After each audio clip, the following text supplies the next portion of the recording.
Commutation देखो क्या है, देखिए कम्यूटेटर, आप लोगों को मैंने ये वाली चीज बताई थी। कम्यूटेटर क्या था कि जो एक कॉइल है, इस कॉइल के दोनों सिरे आप एक सिलेंडर पे वेल्ड कर देते हैं। वो सिलेंडर ऐसा है कि it's made up of copper, और इस कॉपर के दो पार्ट करके आप बीच में माइका की स्ट्रिप लगा देते हैं और फिर यहां पे ब्रशेस लगा देते हैं कार्बन के, जिससे आप इधर ले जाते हैं। उसके बाद जितने नंबर ऑफ कॉइल्स बढ़ाते चले जाएंगे, मतलब इसका मतलब यहां पर दो कंडक्टर्स हैं, ये एक कॉइल है, अब मान ली, और इसका फ्रंट व्यू अगर आप देखते हैं तो आपको दिखाई देगा ये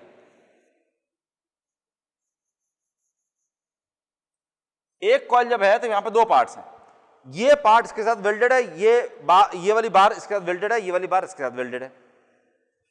अगर आपने दो कॉइल और बढ़ा दी तो उतने ही आपने इसके अंदर सेक्शन भी कर दिए। जितने नंबर ऑफ सेक्शन बढ़ाते चले जाएंगे उतने यहां पर नंबर ऑफ कॉइल्स बढ़ती जाएंगी, ये एन वाइस वर्सा, इस तरह से। अब अगर इसको आप पूरा रोटर को, this is the complete rotor, पूरा एक ये रोटर है, इस रोटर में स्लॉट्स बने हुए हैं, स्लॉट्स के अंदर बार्स लगा रखी हैं आपने, कॉपर की बार्स इसके अंदर इंसर्ट कर रखी हैं, और इसके बाद में ये सारी कनेक्ट होकर करके यहाँ पे कम्यूटेटर लगा हुआ है, जिसमें यहाँ पर ब्रशेज और यहाँ पे दोनों ब्रशेज लगे हुए हैं, और इससे सप्लाई आगे ले जाते हैं आप। ये पूरा रोटर करता है, ये पूरा रोटर है, और ये सारी तार जा करके इसमें जुड़े हुए हैं, और इसके अंदर बार लगी हुई हैं कई सारी, ठीक। इसको अगर आप स्प्रेड आउट करें, ये जो सिस्टम पूरा आपने कर रखा है, मान लीजिए आप ये वाला काम करते हैं कि मान लीजिए रोटर आपको इस तरह का था, इस रोटर में आप एक कट लगा दीजिए, ऐसे कट लगाया, और उसके बाद में जस्ट स्प्रेड इट आउट, खोल दीजिए। ये मान लीजिए रोटर पूरा इस तरह का था, इस तरह का, तो इसमें आप एक ऐसा कट लगाइए, और कट लगाने के बाद में इसको पूरा स्प्रेड आउट करके यूं फैला दीजिए, तब आपको दिखाई क्या देगा, वो वाली चीज यहां पर देखिए। इसको अगर कट करके स्प्रेड आउट कर देते हैं तो कम्यूटेटर आपको दिखाई कैसा देगा, ये ऐसा कम्यूटेटर हो जाएगा, ऐसा। यहां से आता कॉपर है, फिर इतना माइका, फिर इतना कॉपर, फिर इतना माइका, फिर इतना copper mica, copper mica, alternately ये वाले सेगमेंट्स आते रहेंगे, ये चलता रहेगा। और हर कॉपर सेगमेंट के साथ में एक वाइंडिंग के दो सिरे वेल्डेड हैं। एक कॉइल के, एक सिंगल कॉइल के, एक जो कॉइल है यहां पर, एक जो कॉइल है, इस कॉइल के दोनों सिरे आपने दो कॉपर सेगमेंट के साथ में वेल्ड कर रखे हैं। तो that comes out to be something like this, कि ये हुआ, ये खाली डिपेक्टिव फिगर है, this is not the exact connections, लेकिन खाली समझाने के लिए ये वाला ऐसा बनाया जा रहा है, इस तरह बने हुए हैं। और ब्रशेस जो लगे हुए हैं, ब्रशेस कैसे लगे हुए हैं, brushes connects, one brush connects one copper segment plus one mica segment, इतना इसके बराबर है। ये ध्यान दीजिए, एक कॉपर और एक माइका सेगमेंट के बराबर चौड़ाई के बराबर इसकी चौड़ाई होती है। दिस बेसिकली द ब्रश, ये ब्रश है। तब होता क्या है कि जिस टाइम ये इसके कांटेक्ट में है, इस वाइंडिंग के सिरे में मान लीजिए 40 एम्पियर्स आ रहा है, जब ये आधा इधर खिसक जाएगा, जब ये आधा इधर ब्रश इधर से खिसक के इधर आ चुका है, या मतलब ये पूरा सिस्टम खिसक चुका है आगे, तब उस टाइम 20 इधर से आ रहा है और 20 इधर से आ रहा है, तब 20 के अंदर 40 निकल रहा है। जब ये पूरा खिसक के पूरा यहां पे आ चुका है, तब इसमें से 20 आना बंद हो गया, पूरा इसमें से 40 एम्पियर करंट आ रहा है, तो फिर से इसमें से 40 एम्पियर निकल रहा है। बेसिकली ये वाली चीज है, ब्रश जब यहां लगा हुआ है तब 40 एम्पियर पूरा इसमें से आ रहा है, ये पूरी असेंबली खिसक गई, ब्रश अपनी जगह पर लगे हुए हैं, लेकिन मैं इसमें खाली बनाने के लिए, मैं इसको दिखाने के लिए आपको ये वाला काम कर रहा हूं। जब पूरी असेंबली इधर खिसक चुकी है और ये इधर हो गया, तो 20 एम्पियर इधर से, 20 एम्पियर इधर से आ रहा है, जब और इधर हो गया 10 एम्पियर इधर से, 30 एम्पियर इधर से आ रहा है। तो पॉइंट क्या है कि जितनी देर में ब्रश एक सेगमेंट से दूसरे सेगमेंट में पहुंचे, उतनी देर में पूरा 40 एम्पियर एक वाइंडिंग से के बजाय दूसरे वाइंडिंग से इसके अंदर आना चाहिए। यह ध्यान रखिए कि कम्यूटेटर जो इसके अंदर लगा रखा है उसका पर्पस क्या है, वो ये वाला काम करता था कि एक कॉइल है, इस कॉइल के अंदर सप्लाई आई ऐसी, दूसरी कॉइल के अंदर सप्लाई आई ऐसी, तीसरी कॉइल के अंदर सप्लाई आई ऐसी। तो कम्यूटेटर और ब्रश जो अरेंजमेंट है, ये खाली पीक जिस टाइम पीक इसके आ रहे हैं वो तभी उन्हीं को तभी टैप कर रहा है जब उसका पीक आ रहा है, दैट्स ऑल। तभी उसी वजह से आपको सप्लाई इस तरह की मिल रही है, तभी आप डीसी बना पा रहे हैं। तो खाली पीक कलेक्ट कर रहा है, तो पीक तभी कलेक्ट कर पा रहा है जिस टाइम यहां पर सिस्टम 40 एम्पियर है। जब यहां पर 40 एम्पियर आ रहा होगा तब हो सकता है इस वाइंडिंग के अंदर 30 एम्पियर आ रहा हो या 25 एम्पियर आ रहा हो, तो आपको वो चीज नहीं चाहिए। यू वांट 40 एम्पियर ऑलवेज, तभी आप ये वाला काम करते रहते हैं। स्लाइडिंग का सारा सिस्टम होता है इसके अंदर, ठीक है। तो कम्यूटेशन की प्रॉब्लम क्या होती है कि जितनी देर में 40 एम्पियर, जितनी देर में ब्रश एक सेगमेंट से दूसरे सेगमेंट पर पहुंचे उतनी देर में पूरी 40 एम्पियर यहां पे नहीं पहुंच पाती। यहां पर पता चला कि आपको खाली 35 एम्पियर मिल रही है, बचा हुआ 5 एम्पियर यहां से जंप करता है, ये हवा है, यहां पर कुछ भी नहीं है, ब्रश पूरा यहां पे आ चुका है, तो ये 40 एम्पियर यहां से जंप करता है, 5 एम्पियर 35 एम्पियर यहां से आ रहा है, 5 एम्पियर यहां जंप करता है, उसकी वजह से स्पार्किंग होनी शुरू हो जाती है। तो कम्यूटेशन इज द प्रॉब्लम, जिसमें by the time the commutator segments change, the current is not able to reverse fully, पूरी तरह से रिवर्स हो करके दूसरी वाइंडिंग से उसके अंदर नहीं जा पाती। ये कम्यूटेशन की प्रॉब्लम है। कम्यूटेशन की प्रॉब्लम क्या है, जितनी देर में ये इस सेक्शन से करंट ले रहा है और यहां से लेने के बाद जितनी देर में ये यहां से यहां तक पहुंचे उतनी देर में करंट भी पूरी पूरी यहां से यहां तक पहुंच जानी चाहिए, वो नहीं पहुंच पाती, कम पहुंच पाती है, थोड़ी बहुत रह जाती है, उतनी करंट ये जंप करती है, हवा में जंप करती है। करंट जंप करती है तो क्या होता है, करंट हवा में जंप कर रही है। हवा क्या है, कंडक्टर है कि सेमी कंडक्टर है कि कुछ और है? हवा बेसिकली इंसुलेटर है, डाइलेक्ट्रिक। और डाइलेक्ट्रिक के अंदर अगर करंट एक पॉइंट से दूसरे पॉइंट तक जंप करेगी तो क्या होता है? स्पार्क प्लग देखा है कभी, स्कूटर मोटरसाइकिल वगैरह का स्पार्क प्लग? स्पार्क प्लग जो होता है उसमें जो प्लग जो होता है, यहां पे सारे थ्रेड्स बने हुए हैं और इसमें बेसिकली ऊपर से ये सिस्टम बना होता है और उसमें एक ये बना होता है ऐसा, और इसमें स्पार्क निकलता है, ठीक है। वो स्पार्क जो निकलता है क्यों निकलता है, कैसे निकल जाता है? बहुत हाई वोल्टेज आपने दे रखा होता है और ये बीच में यहां क्या भरा हुआ है, एयर। वो एयर पे, एयर के दोनों सिरों पर, एयर के इधर भी मेटल है इधर भी मेटल है और दोनों सिरों पर आपने हैवी वोल्टेज दे रखा है। अगर छोटे से डाइलेक्ट्रिक के दोनों सिरों पर, छोटा सा डाइलेक्ट्रिक का पीस है और उसके दोनों एंड्स पर आप बहुत हैवी ड्यूटी अगर करंट देते हैं, वोल्टेज देते हैं, तो उसकी वजह से क्या होगा? ब्रेकडाउन सुन रखा है किसी ने? डाइलेक्ट्रिक ब्रेकडाउन, आयनाइजेशन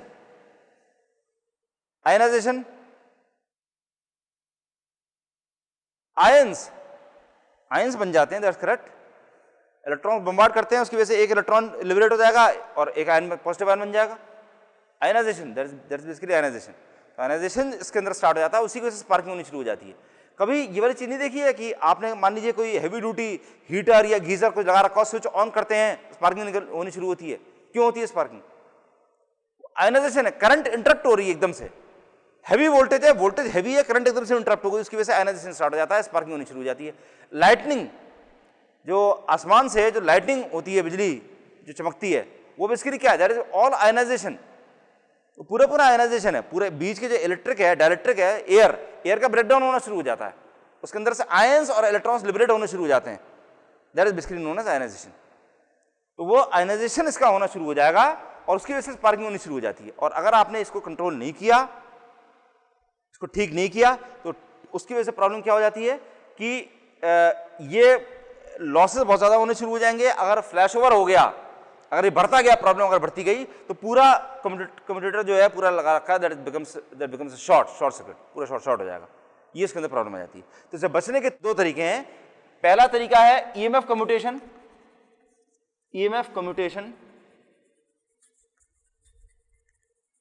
और दूसरा तरीका है रेजिस्टेंस कम्यूटेशन।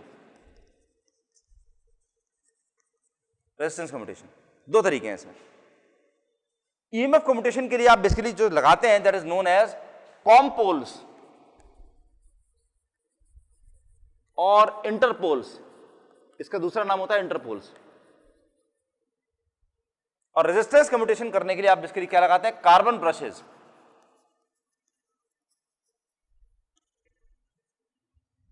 ये ब्रश जो लगाते हैं कॉपर के लगाने के बजाय कार्बन के लगाते हैं, ठीक है। तो दो तरह का कम्यूटेशन हो गया, ईएमएफ कम्यूटेशन और रेजिस्टेंस कम्यूटेशन। रेजिस्टेंस कम्यूटेशन से करने के लिए, रेजिस्टेंस कम्यूटेशन करने के लिए आप कार्बन के ब्रश लगाते हैं। अगर आप कॉपर के ब्रश लगाएं then that is not the resistance commutation. Resistance commutation पूरा करने के लिए आप इसमें कार्बन के ब्रश लगाते हैं, और ईएमएफ कम्यूटेशन पूरा करने के लिए आप कॉम्पोल्स इंटरपोल्स लगाते हैं, which are auxiliary poles inserted between the main poles. मतलब क्या है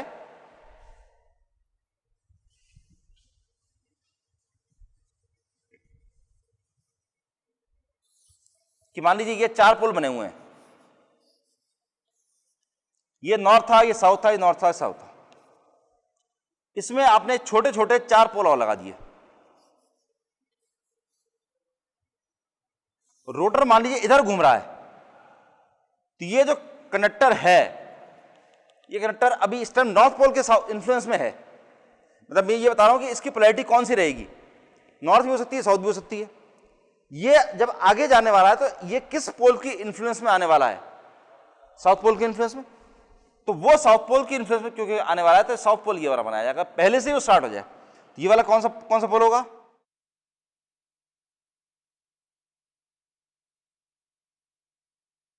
नहीं, नॉर्थ और साउथ एक दूसरे के सामने है, नॉर्थ और साउथ एक दूसरे के सामने, बिल्कुल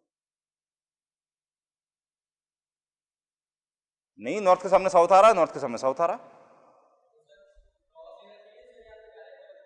तुम्हें ना क्रॉस लेना है ना डायरेक्ट लेना है, क्योंकि तुम्हें हमें इनकी ज्योमेट्री से कोई मतलब नहीं है। ये थोड़े सा अलग तरह का टॉपिक है, इसलिए मैंने एक चीज कवर नहीं करी थी, लेकिन दिस इज ट्रू, ये ऐसी ही वाइंडिंग उसकी होती है। They are alternates always, you cannot have them like north और साउथ, ये नॉर्थ और ये साउथ, ये नॉर्थ और ये साउथ, ऐसा नहीं हो सकता। नॉर्थ के बाद नॉर्थ आ जाएगा, वोंट वर्क। ये नॉर्थ से फ्लक्स निकलेगा, वो कहां जाएगा, इधर जाएगा कि इधर जाएगा, नहीं हो सकता, वो ढूंढ ही नहीं सकता कहां जाना है, तो वो वाली चीज नहीं होती। बेसिकली क्या है, देखो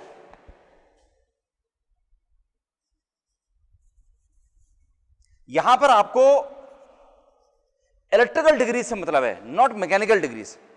इलेक्ट्रिकल डिग्रीज क्या है, पहले मैं एक मिनट ये वाला पॉइंट पूरा कर देता हूं, फिर मैं वो बताता हूं। तो यहां पे अब नॉर्थ आने वाला है अगर, तो ये वाला नॉर्थ होगा, ये वाला कौन सा होगा, ये वाला। तो जो भी नेक्स्ट पोल जो आने वाला है वही वाला पोल यहां पर लगा दिया जाएगा। और देखो बेसिकली क्या है,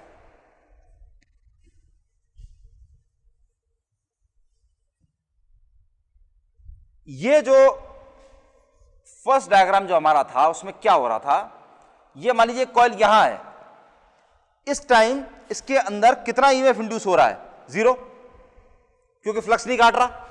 जब ये थोड़ी देर के बाद में जब यहां पर आ गई, कॉइल ऐसी आ गई, तब इसमें ईएमएफ थोड़ा सा इंड्यूस होना शुरू हो गया। जब ये यहां पर आ गई तब मैक्सिमम हो रहा है, जब ये होती हुई जब यहां पर आ गई तब फिर से कम होना शुरू हो गया, फिर करके जब उल्टी हो गई तो फिर से 0 हो गया, फिर उल्टे डायरेक्शन में चली गई, तो आपको ये सप्लाई मिल गई। तो एक कंडक्टर एक बार नॉर्थ पोल और साउथ पोल से होता हुआ जब दोबारा अपनी जगह पर आ जाएगा तो आपको 1 सेकंड मिल जाती है। अब इस बात से कोई फर्क नहीं पड़ता कि नॉर्थ साउथ ऑपोजिट डायरेक्शन में है कि आधे तिरछे, कैसे भी आप लगा रखें। अगर ये नॉर्थ साउथ यहां लगाने के बजाय में आपने नॉर्थ साउथ ऐसे लगा रखा होता, नॉर्थ साउथ, इस वन द सेम थिंग।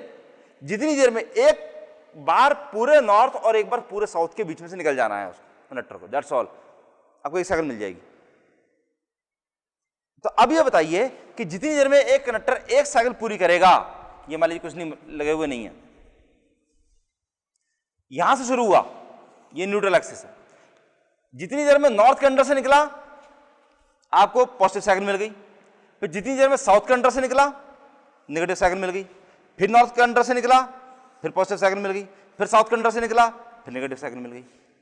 तो आपको एक रेवोल्यूशन में कितनी साइकिल्स मिल गई, 2 cycles. So 360 mechanical degrees is equal to कितने इलेक्ट्रिकल डिग्रीज,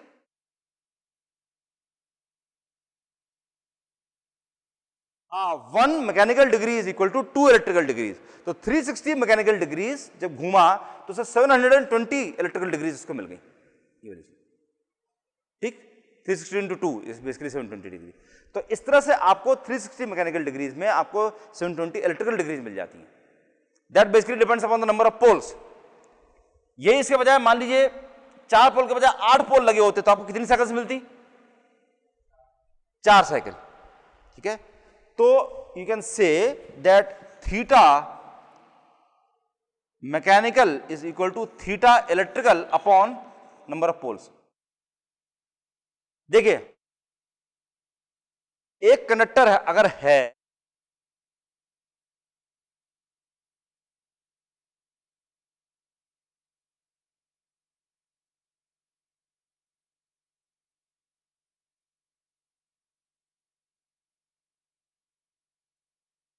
ये मान लीजिए रोटर है, इस रोटर पर एक कंडक्टर आपने लगाया हुआ है, just one single conductor, that's all. अब वो कंडक्टर जब ये नॉर्थ पोल है, साउथ पोल है, जब एक बार नॉर्थ पोल के इन्फ्लुएंस से होता हुआ यहां तक आ जाएगा तो वो उसमें आधी साइकिल बन जाएगी। यहां पर था 0, बढ़ते बढ़ते यहां पर जब मैक्सिमम फ्लक्स काट रहा होगा तो उसमें मैक्सिमम बनना होगा, फिर ये कम होता हो तो यहां पर आ फिर से 0, तो आधी साइकिल मिल रही है। और उसके बाद जब यहां आने के बाद यहां से यहां आएगा तब उसके अंदर नेगेटिव साइकिल मिल जाएगी। तो 2 पोल्स अगर आपने लगा रखे हैं तो 360 मैकेनिकल डिग्री, मैकेनिकल मतलब फिजिकली एक चक्कर गोल चक्कर काटने पर उसको 360 इलेक्ट्रिकल डिग्रीज मिल गई। ये 360 इलेक्ट्रिकल डिग्रीज दिख रही है सब लोगों को, ये जैसे 90, जैसे 180 डिग्री, ये 270, ये 360, ये तो नॉर्मल साइनसोइडल वेव है, इतना तो सब लोगों को पता ही होता है, ठीक है। अब यही इसके बजाय अगर आप 4 पोल लगा दीजिए, 4 पोल होते हैं ऑल्टरनेट, ये साउथ, ये नॉर्थ, ये साउथ, ऐसा लगा दिए। अब ये जब मान लीजिए शुरू हुआ यहां से, इस पॉइंट से, तो जितनी देर में नॉर्थ के अंदर से निकल जाएगा उतनी देर में ये वाली पहली वाली वेव थी। अब क्या हुआ, जितनी देर में नॉर्थ के अंदर से निकल गया उतनी देर में इसकी आधी साइकिल मिल गई।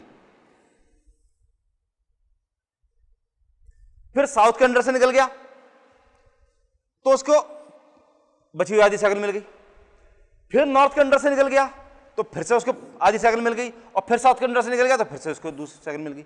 तो जितनी देर में एक रेवोल्यूशन में जहां इसने एक साइकिल जनरेट करी थी, अब एक ही रेवोल्यूशन में इसने 2 साइकिल जनरेट कर ली है। 2 साइकिल का मतलब क्या होगा, कितने डिग्रीज हो गए, इलेक्ट्रिकली कितने डिग्रीज हो गए, 360 डिग्री की एक साइकिल होती है, तो 2 साइकिल कितनी की हो गई, 720 डिग्री की। तो 360 मैकेनिकल डिग्रीज में इसने 720 इलेक्ट्रिकल डिग्रीज कवर कर ली, ये चीज, ठीक। कम्यूटेशन की प्रॉब्लम ये होती है कि जितनी देर में कम्यूटेटर, आप लोगों को याद है कॉपर के बाहर कॉपर का सेक्शन होता है, फिर माइका होता है, फिर कॉपर होता है, फिर माइका होता है, तो उसमें अगर पूरी तरह से करंट ट्रांसफर नहीं हो पाती तो उसमें स्पार्किंग होनी शुरू हो जाती है, बस खाली ये मेन प्रॉब्लम है। कम्यूटेशन की प्रॉब्लम क्या है, करंट अगर पूरी तरह से ट्रांसफर नहीं हो पाई तो उसमें स्पार्किंग होनी शुरू हो जाती है। और स्पार्किंग से बचने के लिए आप 2 तरह का सॉल्यूशन देते हैं, एक ईएमएफ कम्यूटेशन है, दूसरा रेजिस्टेंस कम्यूटेशन है। ईएमएफ कम्यूटेशन के अंदर कॉम पोल से इंटरपोज लगा देते हैं, और रेजिस्टेंस कम्यूटेशन के अंदर आप लगाते हैं कार्बन ब्रशेस। ये खाली तरीके हैं। कम्यूटेशन की प्रॉब्लम क्या है, कम्यूटेशन से बचने का तरीके क्या है, ठीक।